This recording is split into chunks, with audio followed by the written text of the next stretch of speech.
Assalamualaikum warahmatullahi wabarakatuh. Alhamdulillah wassalatu wassalamu ala Rasulillah.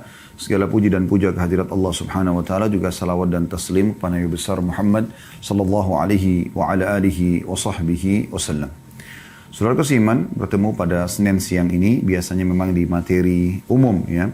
Dan kita akan menjelaskan sekarang ya, persiapan dan bekal menjelang kematian.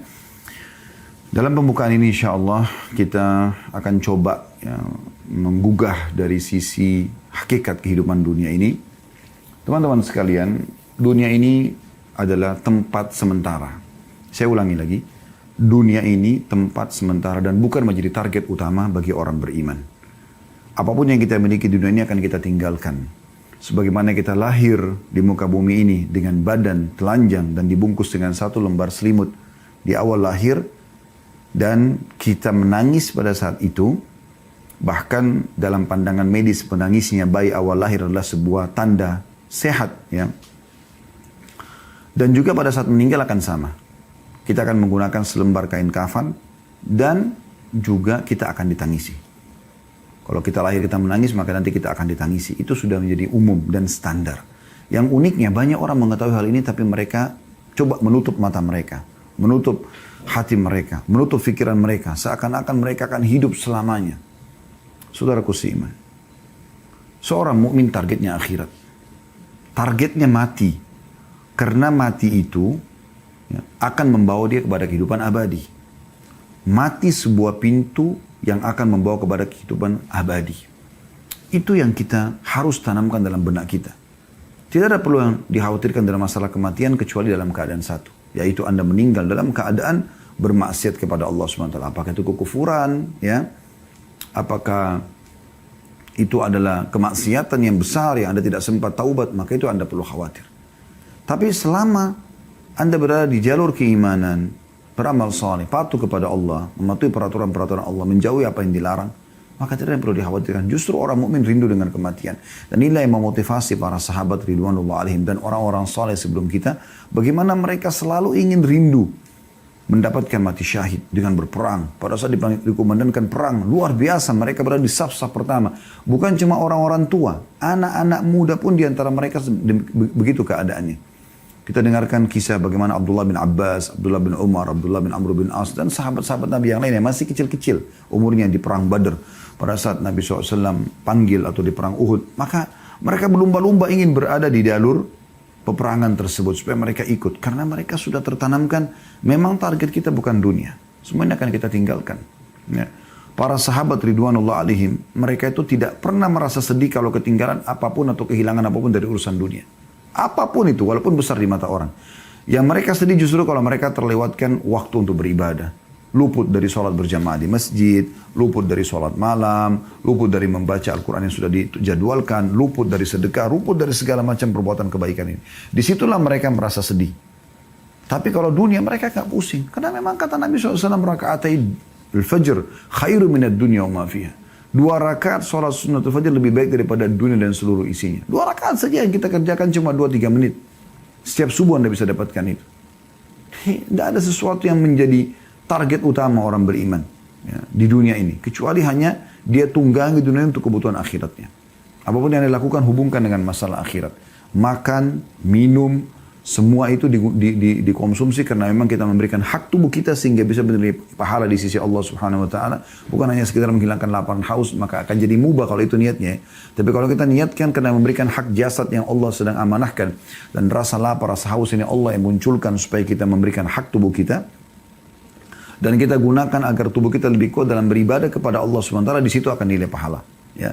Itu juga dengan tidur, awalnya mubah, bisa menjadi sunnah, bisa menjadi ibadah. Kalau Anda niatkan memberikan hak tubuh, Anda mengantuk, Anda letih, berarti tubuh kita sedang butuh istirahat. Anda tangkap sinyal itu, kemudian Anda ya beristirahat. Dan niat istirahat ini untuk menguatkan tubuh agar bisa lebih kuat beribadah kepada Allah Subhanahu wa taala.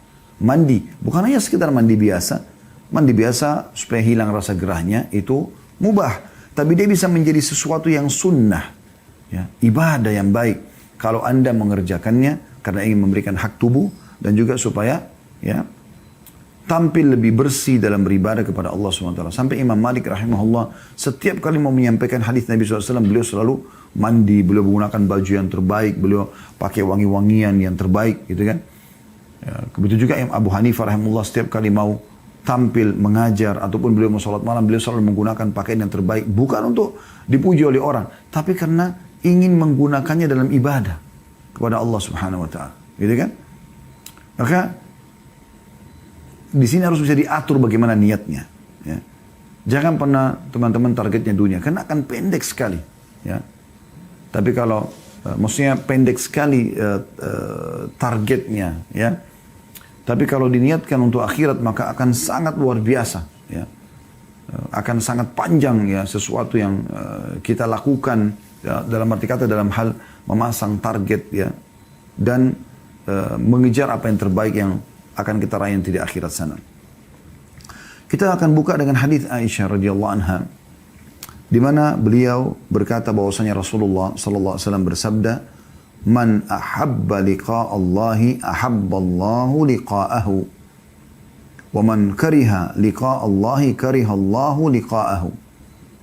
Barang siapa yang rindu, suka, ingin berjumpa dengan Allah, ya, maka Allah pun akan rindu berjumpa dengannya. Dan barang siapa yang membenci pertemuan dengan Allah, Allah pun akan membenci pertemuan dengannya. Ya, perhatikan di sini. Kemudian fakultu, ini jawaban nanti ya. Kalau anda mengatakan apa hubungannya hadis ini dengan bahasan kita, coba perhatikan. Fakultu kata Aisyah, maka aku berkata, ya Nabi Allah, wahai Nabinya Allah. Akarahayatul mauti, fakulluna nakrahul maut. فقال ليس كذلك ولكن المؤمن إذا بشر برحمة الله ورضوانه وجنته أحب لقاء الله فأحب الله لقاءه وإن الكافر إذا بشر بعذاب الله وسخطه كره لقاء الله وكره الله لقاءه. Artinya kata Aisyah radhiyallahu anha, apakah yang dimaksud benci akan kematian wahai Nabi Allah? Tentu kami semua takut dengan kematian. Nah, di sini yang menjawab terhadap apa yang saya jelaskan dalam pembukaan kita ya. Jadi orang mukmin tidak perlu takut. Aisyah mengatakan kami selama ini masih takut mati, gitu kan. Tapi dengarkan bagaimana setelah Nabi SAW menjelaskan kepada beliau. Kata Nabi SAW, bukan begitu maksudnya. Namun maksud yang benar adalah seorang mukmin jika diberi kabar gembira dengan rahmat, keridhaan serta surganya. Nanti kalau mati itu masuk surga loh. Nanti kan kita terima hasil amal-amal kita loh. Nah, misalnya kita bahasakan begitu. Maka dia pun akan rindu mati. Dia ingin rindu segera bertemu dengan Allah. Karena untuk bertemu dengan Allah kan harus mati dulu. Gak mungkin tidak gitu. Ya. Maka Allah pun suka bertemu dengannya. Dan barang siapa yang benci, jika orang kafir diberikan kabar tentang siksa Allah dan ahli maksiat. Nanti kau akan dimasuk neraka, nanti kau akan disiksa. Maka dia pun benci untuk bertemu dengan Allah. Maka Allah pun benci bertemu dengannya. Hadis ini sahih riwayatkan Imam Muslim. Ulama cuma mengatakan ada dua jenis orang yang takut mati. Yang pertama takut yang tidak tercela. Yaitu takut sebagai sifat orang mukmin. Misalnya dia takut nanti kalau dia mati amalnya masih kurang. Contoh. Nah itu masih positif ya. Jadi bukan takut karena kematian tapi takut amalnya kurang. Itu sering dinukil dari para salafus saleh. Mereka memang khawatir jangan sampai mereka mati dalam kondisi ya, amalnya masih kurang. Kemudian takut yang tercela adalah takut yang menunjukkan lemahnya iman karena tidak mau berpisah dengan dunia. Maka ini sangat ya buruk. Dan ini yang membuat umat Islam menjadi lemah. Justru nilai plus kita sebagai umat yang beriman kepada Allah pada saat kita justru tidak cinta dengan dunia dan tidak takut dengan kematian. Perhatikan hadisnya, hadis yang masyhur ya. Hadis yang diriwayatkan oleh Abu Dawud dan Ahmad dan disahihkan oleh Syekh Albani. Melalui Thauban radhiyallahu anhu, qala Rasulullah sallallahu alaihi wasallam, bahwasanya Rasulullah SAW bersabda, yushiku al-umama an tada'a alaikum kama tada'a al-akalatu ila qas'atiha. Kata Nabi SAW, hampir saja para umat, maksudnya yang kafir, sesat, yang bermaksiat, mengurumuni kalian dari berbagai penjuru sebagaimana mereka berkumpul menghadapi makanan dalam piring. Jadi kalau ada makanan mau dihidangkan lalu dipanggil, ayo ayo makan yuk. Maka mereka sama-sama saling ngeroyokin satu nampan itu kan. Nabi SAW menggambarkan kita seperti nampan di makanan itu umat Islam ini. Gitu kan. Faqala qailun min killa wa min killatin nahnu yawma idzin. Maka salah seorang mengatakan, ya Rasulullah, apakah pada satu kami sedikit? Kenapa para sahabat menanyakan ini teman-teman sekalian? Karena memang di zaman beliau saja, di zaman Nabi Muhammad SAW, umat Islam sedikit sekali. Kota Madinah kota yang kecil ya, dibandingkan kota-kota umat Islam sekarang ini. Dengan jumlah sedikit, kota mereka kecil, persenjataan mereka masih sederhana. Orang-orang kafir pada ketakutan dengan kaum muslimin. Ya. Merasa segan. Maka sahabat ini mengatakannya, Rasulullah, waktu kami dikeroyokin itu nanti, apakah jumlah kami sedikit? Qala bal antum yawma idzin katsir. Ketahuilah pada hari itu kalian sangat banyak. Sekarang jumlah kita miliaran umat Islam. Walakinnakum gutha'u ka gutha'is sail. Tapi pada saat itu kalian seperti buih di lautan. Ya. Buih di lautan yang tidak ada ya, atau sampah yang dibawa oleh air hujan. Jadi kayak bawa arus dan nggak ada nilainya gitu ya. Wala yanzi'anna Allahu min suduri aduwikum al-mahabata minkum. Pada saat itu Allah sudah mencabut rasa segan dari musuh-musuh kalian. Wala yaghzifanna Allahu fi qulubikum al-wahan. Dan pada saat itu disebabkan dalam hati kalian tertanam penyakit wahan. Faqala qailun ya Rasulullah wa mal wahan. Intinya di sini sebenarnya kata seseorang, ya Rasulullah, apa itu wahan? Yang membuat akhirnya kami lemah, kami bisa dikeroyok oleh musuh. Ya. Kata Nabi SAW, qala hubbud dunya wa karahiyatil maut. Ini kuncinya. Cinta dunia, takut berpisah dengan dunia, dan juga benci dengan kematian. Bisa ditangkap ya? Relevansi antara dalil ini dengan apa yang kami sampaikan tadi di pembukaan. Seharusnya seorang mukmin atau setiap mukminah ya, itu menjadikan target mati itu sebagai target dia. Karena dengan mati, dia akan menjadi orang yang menuju kepada kehidupan abadi. Bertemu dengan Tuhannya, bertemu dengan Rasulullah SAW, melihat hasil amalnya. Yang penting, orang-orang beriman itu sibuk dengan masalah ya, amal solehnya. Kalau dia sudah tahu dia akan menuju ke akhirat, maka dia akan sibuk dengan amal soleh. Dia tidak akan ketinggalan sholat 5 waktu, tidak akan ketinggalan sholat-sholat sunnah. Dia terus meningkatkan kualitas dari ibadahnya, dan kuantitas bagi ibadah yang boleh ditingkatkan kuantitasnya. Contoh misalnya, kalau yang sholat 5 waktu sudah nggak boleh ditingkatkan lagi kuantitasnya. Memang sholat subuh sudah 2 rakaat, duhur, asar, isya 4 rakaat, maghrib 3 rakaat. Tidak mungkin ditambah rakaatnya, itu sudah baku. Nah ini kan ibadah yang tinggal ditingkatkan kualitasnya. Ya. Seperti on time, tingkatkan kualitas kehusyuannya, jumlah ayat bacaannya, jumlah bacaan-bacaan buku dan sujudnya, tidaknya ragamnya semua divariasikan.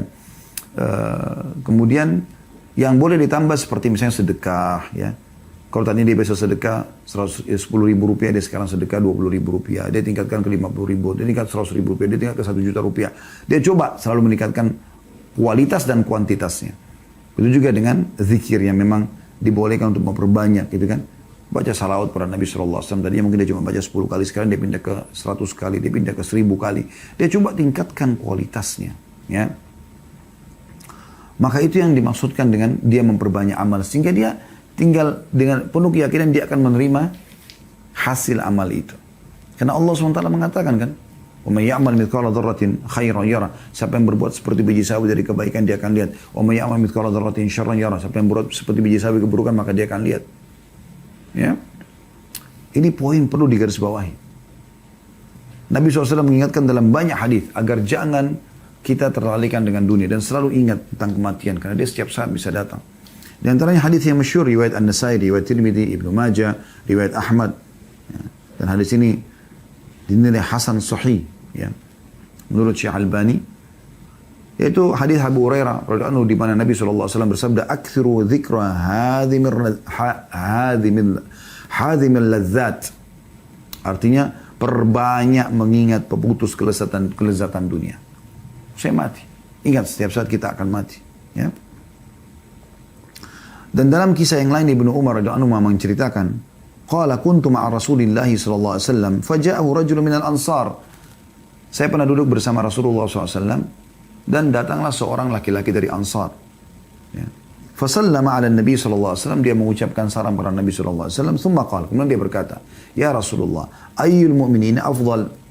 Siapakah orang beriman yang paling baik, yang paling afdal, paling Allah cintai, paling besar pahalanya, paling mulia kedudukannya, paling tinggi derajatnya.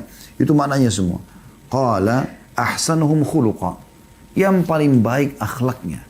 Santun, ramah, dermawan, semuanya kebaikan-kebaikan ada padanya. Qala fa'yul mu'minina akyas.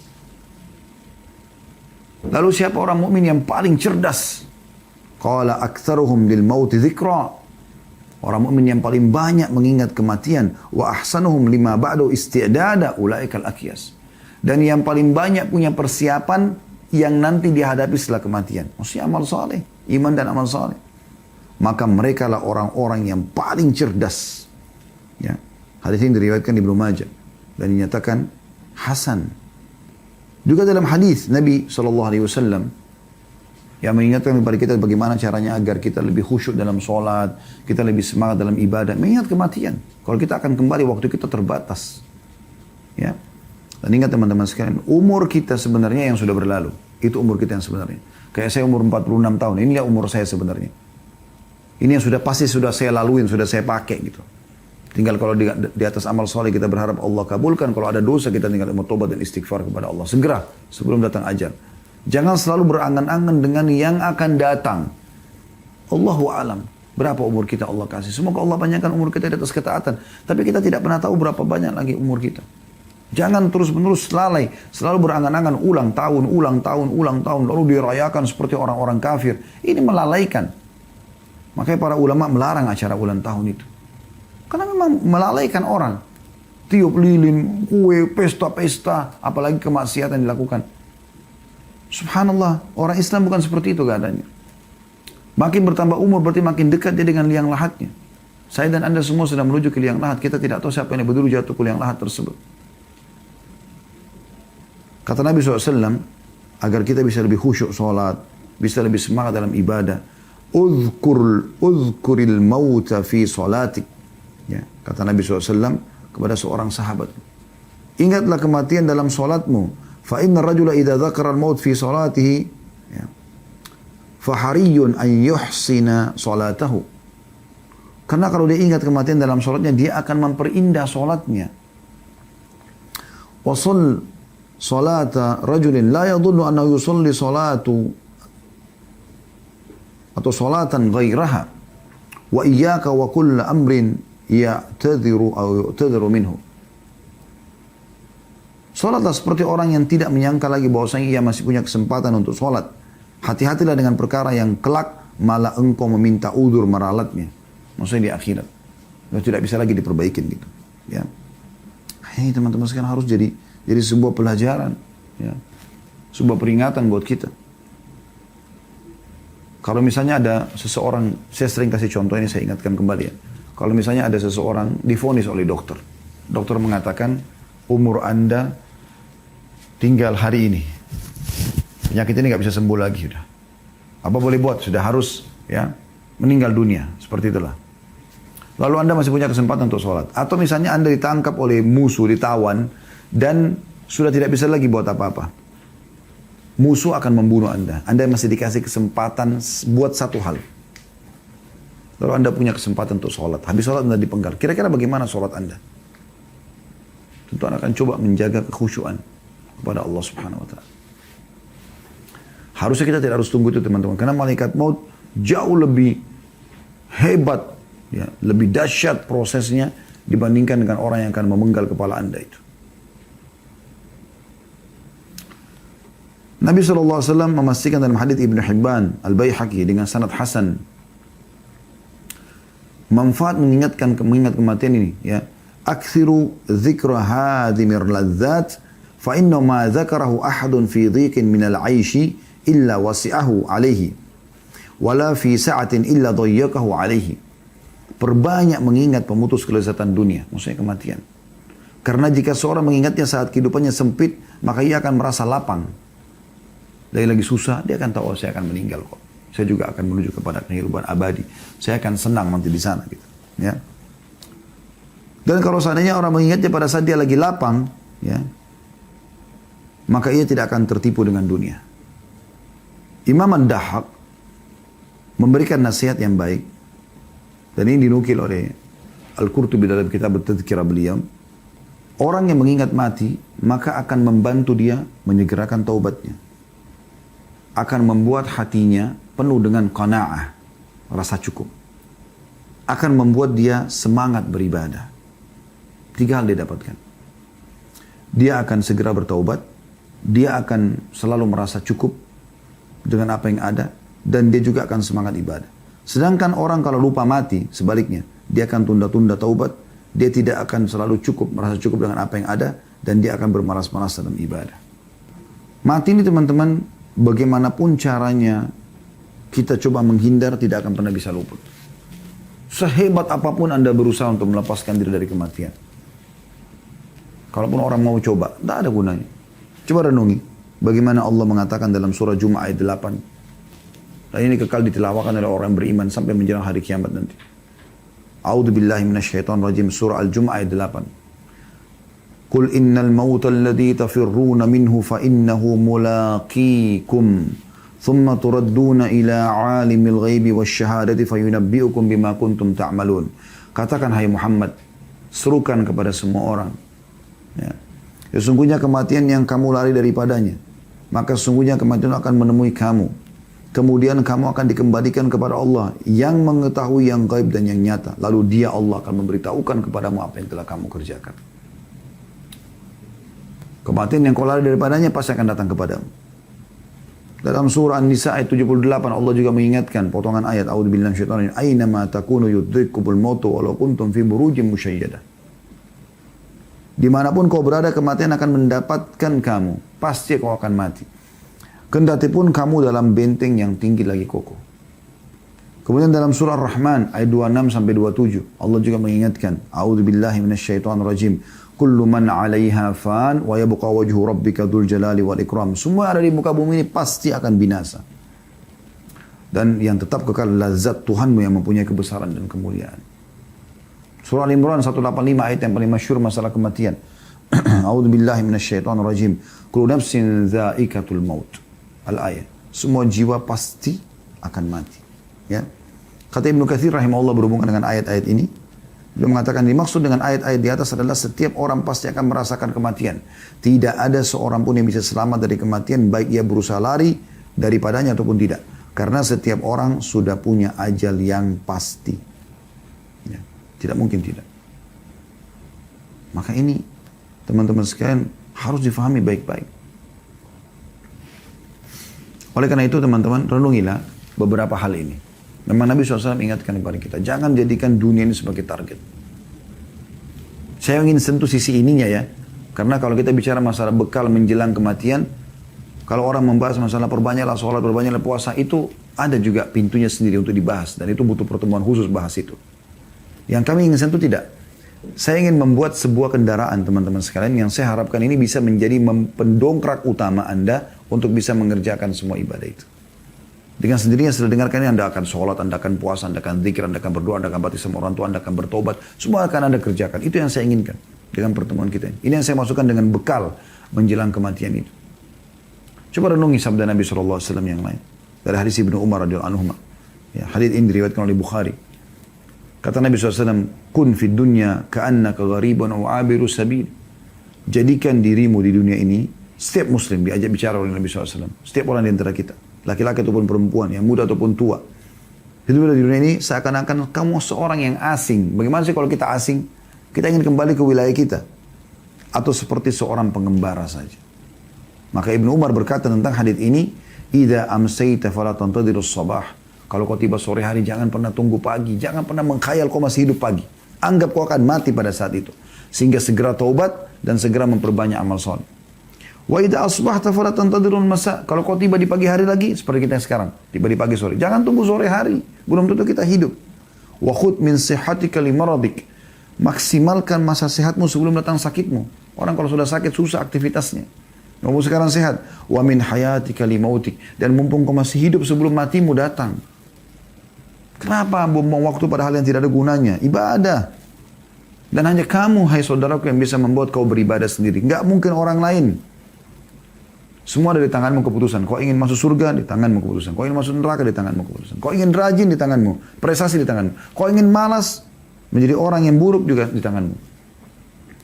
Kami, saya dan teman-teman dai hanya bisa teriak-teriak seperti ini, menyampaikan, keputusan tangan Anda mau berubah atau tidak? Kami tidak perlu teman-teman Anda mengatakan, oh ceramahnya bagus ya, menyentuh. Nggak perlu itu. Anda ambil manfaat atau tidak.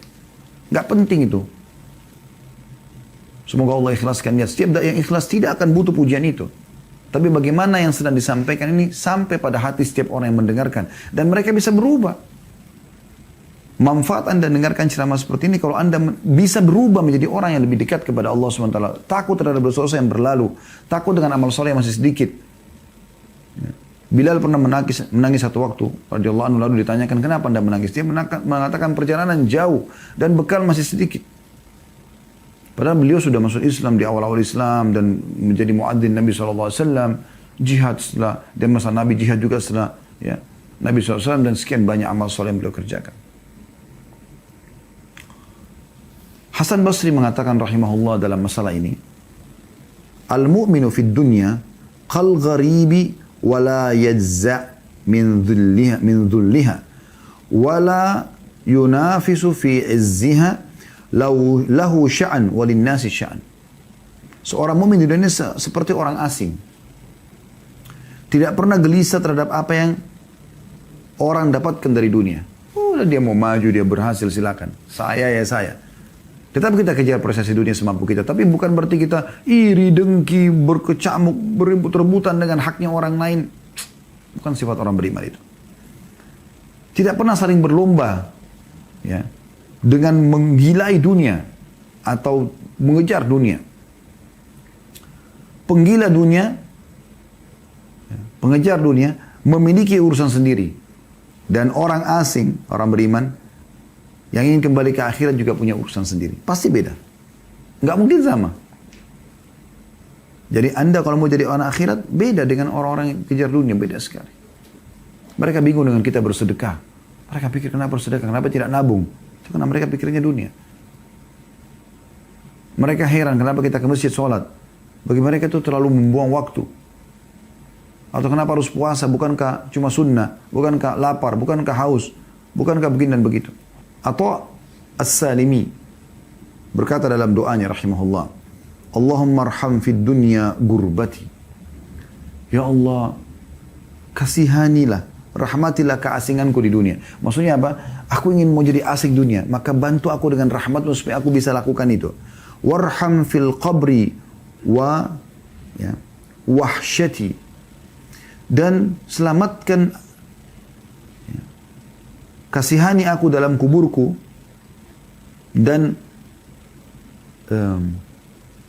hiburlah aku di kesendirianku, ya, di kubur itu.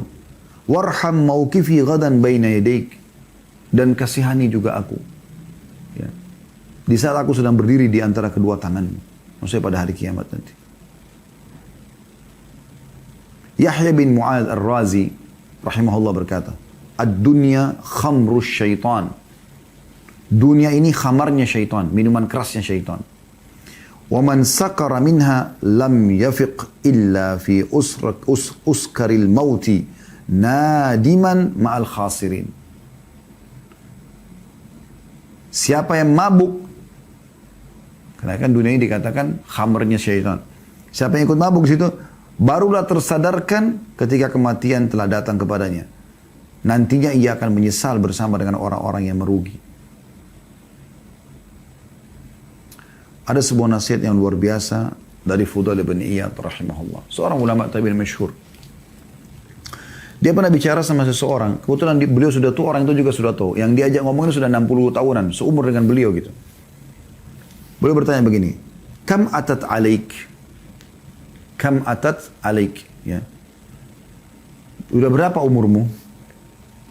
Orang itu menjawab, Sittuna sana, 60 tahun. Kata Fudail, فَأَنْتَ مُنْدُ 60 سَنَةَ تَسِيرُ إِلَى رَبِّكَ يُوشِكُ أَنْ تَبْلُكَ. Kalau begitu kau sudah 60 tahun berjalan menuju Tuhanmu dan sebentar lagi kau akan sampai. Orang itu mengatakan, Inna lillahi wa inna ilaihi raji'un. Kami milik Allah, kami akan kembali kepada Allah. Kata Fudail, ata'arifu tafsirah? Apa kau tahu apa makna kalimat yang kau ucapkan tadi, istirja itu? Inna lillahi wa inna ilaihi raji'un. Orang itu diam. Lalu Fudail mengatakan, ya, ana lillahi abdun wa ilaihi raji'. Makna yang kau ucapkan tadi, inna lillahi wa inna ilaihi raji'un itu, karena kan ini bukan cuma pada saat orang mati seperti sebagian orang Indonesia pahami ya, tapi ini diucapkan kalimat pada saat orang merasa ada sesuatu yang luput dari dia, bisa jadi musibah buat dia karena umur sudah 60 tahun, mungkin amalnya masih sedikit, mungkin tobatnya belum diterima gitu loh. Jadi masukkan dalam kisah ini. Maka Fudail mengatakan yang kau ucapkan tadi, inna lillahi wa inna ilaihi raji'un, maknanya aku adalah hamba Allah dan akan kembali kepada Allah. Itu maknanya. Faman alima annahu lillahi abdun, siapa yang sadar kalau dia adalah hamba Allah, wa annahu ilaihi raji', dan dia akan kembali kepadanya, falya'lam annahu mauquf, maka dia harus sadar kalau dia akan berdiri nanti di hadapan Allah. Wa man alima annahu mauquf, dan siapa yang tahu nanti dia akan diberdirikan pada hari kiamat, falya'lam annahu mas'ul, maka dia juga tahu dia akan bertanggung jawab. Wa man alima annahu mas'ul falyu'id lis-su'ali jawaba. Dan barang siapa yang tahu dia akan diminta pertanggungjawaban, maka dia harus punya persiapan untuk menjawab itu. Maka orang itu bertanya lagi kepada Fudail, famal hila, kalau gitu apa solusinya? Kata Fudail, yasira, mudah sekali. Orang itu bertanya, mahiyah, apa itu? Kata Fudail, tuhsinu fima bakiya, yugfaru laka ma madha. Ini kalimat luar biasa ya. Perbaiki amal solehmu di sisa umurmu yang masih Allah kasih, maka akan diampuni kesalahan yang lalu. Sekarang kau perbanyak amal soleh termasuk taubat, maka akan dimaafkan kesalahan yang lalu. Dan tersisa berarti amal-amal soleh saja yang kau kerjakan. Fa innaka in asa'ta fima baqi, karena kalau kau masih merusak lagi di umur yang tersisa, masih buat dosa lagi, ukhidta bima madha wa bima baqiya. Karena kau akan dihukum dengan apa yang telah lalu dan juga apa yang tersisa. Nah, jadi ini luar biasa gitu. Harusnya difahami ini teman-teman sekalian. Nasihat yang luar biasa gitu. Ya. Kemudian juga dinukil dari Imam Ahmad rahimahullah. Beliau pernah ditanya tentang zuhud. Ayyu syai'iz zuhdi fid dunia. Bagaimana caranya zuhud di dunia? Supaya tidak terlalu pikirkan dunia gitu. Qala kisarul amal. Tidak memperbanyak angan-angan dunia, ya. Man idza asbah qala la amsi. Yaitu orang kalau tiba di pagi hari dia akan mengatakan saya tidak akan tiba sore. Qala wa hakadha qala Sufyan, dan begitulah Sufyan berkata, qila li Abi Abdullah, ditanyakan kepada Abu Abdullah Musa Imam Ahmad, bi ayyi syai'in nasta'inu ala kisaril amal. Bagaimana caranya kita bisa tidak berangan-angan panjang dengan dunia ini? Qala ma nadri innama huwa taufiq. Kata Imam Ahmad, saya tidak tahu. Yang saya tahu adalah taufik dari Allah. Itu Allah yang memberikan itu. Maka teman-teman renungi baik-baik. Sebelum datang kematian, jangan pernah kita termasuk orang yang mengucapkan ayat ini. Surah Al-Mu'minun ayat 99 sampai ayat 100. Orang-orang yang banyak maksiatnya tidak sempat taubat. Lalai semua waktu di dunia selama hidup yang Allah kasih. Apalagi dalam keadaan kekafiran, kemunafikan, kemusyrikan. Perbuatan-perbuatan bid'ah, sibuk dengan semua hal-hal yang langgar. Diingatkan tidak mau tahu. Maka mereka pada saat meninggal akan mengatakan ayat ini. Qala rabbirji'un la'alli a'malu salihan fima tarakt. Wahai Tuhanku, kembalikan aku ke dunia. Semoga aku bisa mengerjakan amal soleh yang dulu aku tinggalkan. Jangan sampai kita termasuk orang-orang yang seperti ini teman-teman sekalian. Orang yang sibuk menyebutkan masalah-masalah seperti ini. Tidak ada gunanya buat dia. Pertanyaan sederhana teman-teman sekalian. Sampai kapan Anda selalu menunda sholat? Sampai kapan Anda selalu tidak khusyuk dalam sholat? Sampai kapan Anda tidak mau mengerjakan sholat sunnah? Dengan berbagai macam jenisnya. Sampai kapan Anda menunda-nunda puasa Ramadan? Dan membayar utangnya. Sampai kapan Anda tidak mau berpuasa sunnah?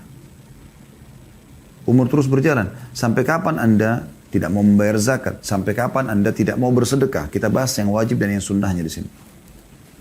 Kalau Anda sudah kerjakan wajib, Anda tinggal tingkatkan kualitasnya, setelah itu Anda lengkapkan dengan sunnah. Sampai kapan Anda mau berlalai-lalai?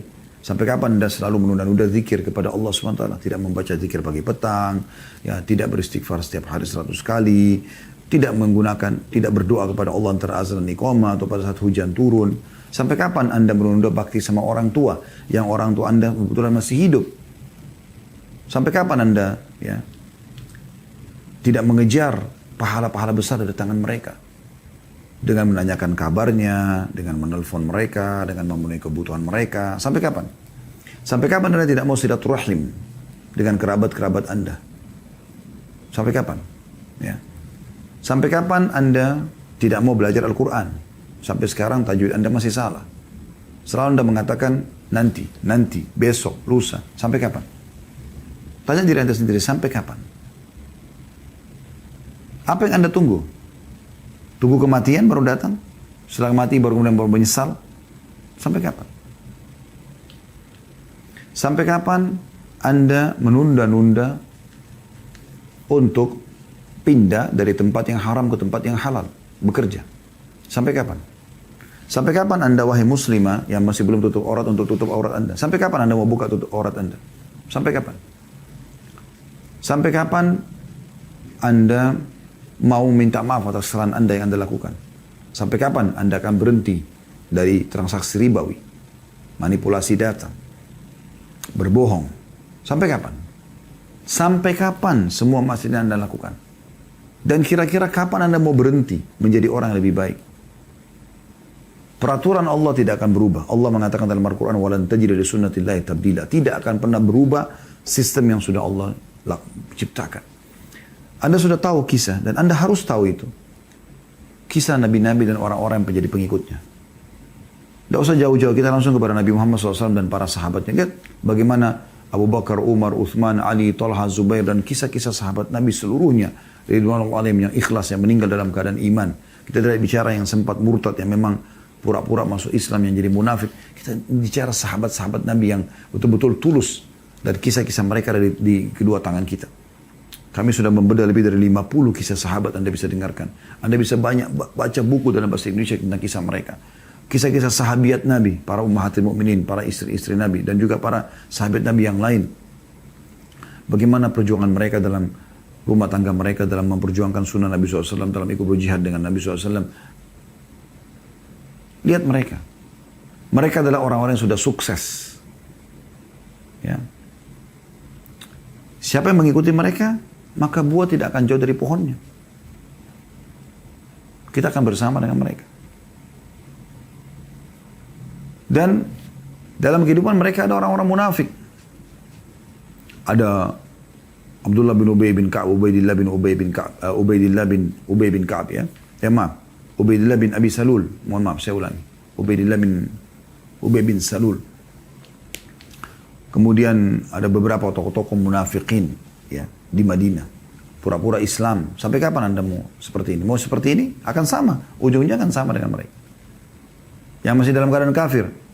Lihat Abu Jahal, Abu Lahab. Jaya mereka cuma sebentar di Mekah. Habis itu pada saat mereka terbunuh di perang Badar selesai. Abu Jahal terbunuh, Umayyah bin Khalaf terbunuh, Syaibah terbunuh, Al-Walid terbunuh, Uqbah terbunuh, ya. Utbah, ya, terbunuh. Bukan Uqbah tapi Utbah. Kemudian Abu Lahab terbunuh tapi di Mekah, bukan di peperangannya.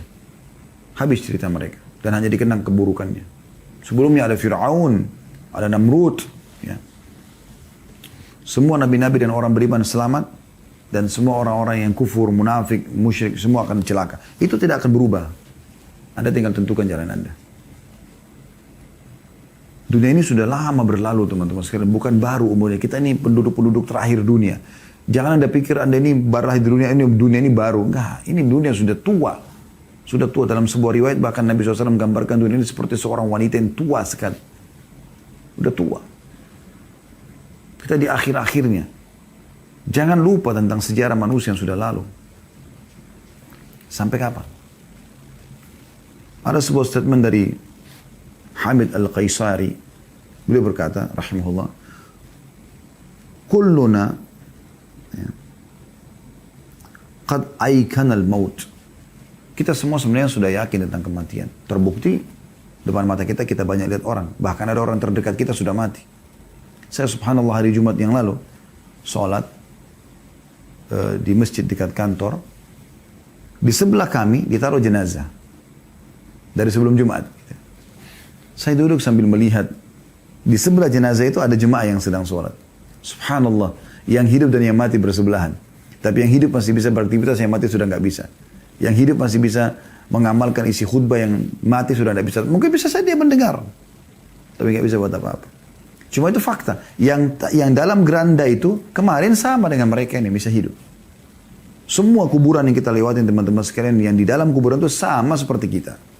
Sama. Sampai kapan kita mau tutup mata? Kita juga akan seperti mereka. Pasti. Nggak mungkin tidak. Selamatkan dirimu saudaraku. Sebelum telat waktunya. Wa ma nara lahu musta'iddan. Tapi sayangnya kita tidak mempersiapkan diri untuk itu. Wa kulluna qad aikana bil jannati wa ma nara laha amila. Kita sudah yakin dengan surga, tinggal kita pelajari, kita bisa tahu. Kita tahu orang beriman kalau meninggal masuk surga. Tapi kenapa masih sedikit kita beramal? Wa kulluna qad aikana bin nar wa ma nara lahu khaifa. Kita sudah tahu tentang neraka, bahkan yang belum tahu bisa belajar. Tapi kenapa sedikit sekali orang yang takut untuk masuk ke neraka? Fa'ala ma tafrahun. Lalu kenapa kalian bergembira-gembira ini? Ya.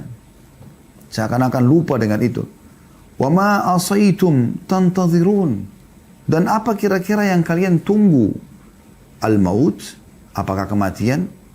Fahuwa awwalu waridi alaikum min amrillahi bi khairin aw bi syarr.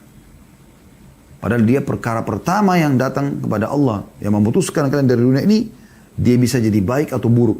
Kalau meninggal dalam keadaan baik, maka baik. Kalau meninggal dalam keadaan kufur, maksiat, maka buruk. Faya ikhwata, siru ila rabbikum sayran jamila. Maka wahai saudara-saudaraku, jalanlah kalian menuju Allah ya dengan sebaik mungkin. Sebaik mungkin, maksimalkan. Renungi sabda Nabi SAW dalam hadis riwayat Al-Hakim, dan ini disahihkan oleh Syekh Albani. Hadis yang masyhur. Kata Nabi SAW, "Igtanimu khamsan qabla khamsin." Maksimalkan 5 perkara sebelum 5 perkara. Nabi ingatkan. Yang pertama, syababaka qabla haramik. Masa mudamu sebelum masa tuamu. Maksimalkan mumpung masih energik, matanya masih terang. Ayo sholat ke masjid, jangan malas-malasan terus. Ayo baca Quran. Jangan sudah tua baru mau berangan-angan. Sampai itu ada salah satu kerabat kami sudah meninggal rahimahullah. Semoga Allah maafkan. Setelah umurnya 65 tahun baru dia bilang, saya mulai sekarang mau baca kisah-kisah sahabat dan saya mau menulis buku-buku itu. 65 tahun umurnya. Mana kamu dari 20 tahun, 25 tahun, 30 tahun? Mana? Umur yang belasan puluhan tahun tidak digunakan itu kenapa? Kalau Anda di sini ada yang ikuti ceramah kami ini, ternyata belum maksimal di masa dia. Jangan haramkan anak-anak. Kejar pahala di anak-anak, memasukkan mereka ke pesantren, buat mereka hafal Quran. Kejar kekuranganmu di situ. Supaya mereka kalau beramal kau akan panen pahala. Yang kedua, wasihatika qabla sakamik. Sehatmu sebelum kau sakit. Anda ikut acara ini kalau Anda belum flu, belum demam, belum rematik, belum stroke, belum segala macam. Maksimalkan akhi dan ukhti. Ibadah. Ibadah. Kami cuma bisa teriak-teriak seperti ini. Keputusan di tanganmu, hai saudaraku. Berubah. Gitu kan. Berubah, semua di tanganmu. Kalau kau ingin berubah, maka Allah akan mudahkan itu. Kata Allah SWT dalam Al-Quran. A'udzu billahi minasyaitonir rajim. Innallaha la yughayyiru ma biqaumin hatta yughayyiru ma bi anfusihim. Allah tidak akan mengubah nasib satu kaum sampai mereka mengubah diri mereka sendiri. Kalau kita mau mengubah menjadi orang yang baik, hijrah, maka kita akan jadi seperti itu. Yang ketiga, wa ghinaka qabla faqrik. Kayahmu, punya pendapatan sebelum miskin. Ayo sedekah. Kalau tiba saat di mana kau sudah bangkrut, tidak punya lagi yang kau bisa sedekahkan, kau akan nyesal. Yang keempat, wa faragaka qabla syaglik. Waktu kosongmu sebelum kau sibuk. Mana kadang-kadang orang bilang, wah nggak ada kerjaan nih, kosong. Sibuk nonton sesuatu sampai berjam-jam. Begadang dari malam sampai pagi. Akhi dan ukhti, kenapa nggak begadang dengan Al-Quran? Mendengarkan ilmu, menulis. Imam Ahmad rahimahullah pernah begadang, nggak tidur semalam suntuk, hanya mau mengeluarkan dari sebuah hadis manfaat. Mana kita dari ini semua? Kenapa harus hal-hal yang kosong? Diskotik, karaoke, udah ngobrol kosong. Apa gunanya, manfaatnya apa? Waktumu itu akan ditanyakan oleh Allah subhanahu wa ta'ala pada hari kiamat. Diminta pertanggungjawaban, akhi. Yang terakhir, wahayatika atau wahayataka qabla mautik. Dan hidupmu sebelum matimu. Ini harus diperhatikan baik-baik. Sebelum mati menyesal nanti. Ya, menyesal. Semoga Allah SWT menjadikan kita orang-orang yang selalu ya, terdorong untuk mengejar akhirat kita dan memaksimalkan waktu ibadah kita. Waktu kita untuk ibadah kepada Allah SWT dan juga bertobat atas dosa kita yang masa lalu. Allahu a'lam.